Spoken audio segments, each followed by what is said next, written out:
আমরা সবাই জানি একটি ছোট্ট গ্রহাণু পৃথিবীর জন্য কতটা বিপজ্জনক হতে পারে, কিন্তু কল্পনা করুন 500 থেকে 600 কিলোমিটার ব্যাসের একটি গ্রহাণু পৃথিবীর দিকে ছুটে আসছে। এমনকি বৃহস্পতি, যাকে আমাদের সৌরজগতের ভ্যাকুয়াম ক্লিনার বলা হয়, সেও তখন আমাদের রক্ষা করতে পারবে না। তখন কি হবে?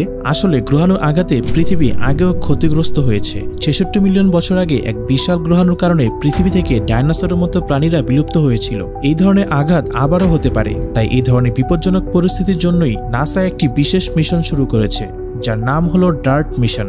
ডার্ট মিশন বা ডাবল অ্যাস্টেরয়েড রিডাইরেকশন টেস্ট ছিল এমন এক প্রজেক্ট যা পৃথিবীর দিকে ধেয়ে আসা গ্রহাণুর গতিপথ পরিবর্তন করতে সক্ষম। এটি 2021 সালের 24 নভেম্বর শুরু হয় এবং 2022 সালের 26 সেপ্টেম্বর প্রথম সফল পরীক্ষা সম্পন্ন করে। একটি মহাকাশযান 6.6 কিলোমিটার প্রতি সেকেন্ড গতিতে একটি গ্রহাণুকে ধাক্কা দিয়ে তার গতিপথ পরিবর্তন করেছিল এবং এর কক্ষপথের সময়সীমা 32 মিনিট কমিয়ে দিয়েছিল। এই মিশন পৃথিবীকে ভবিষ্যৎ বিপর্যয় থেকে রক্ষা করার জন্য একটি বড় পদক্ষেপ।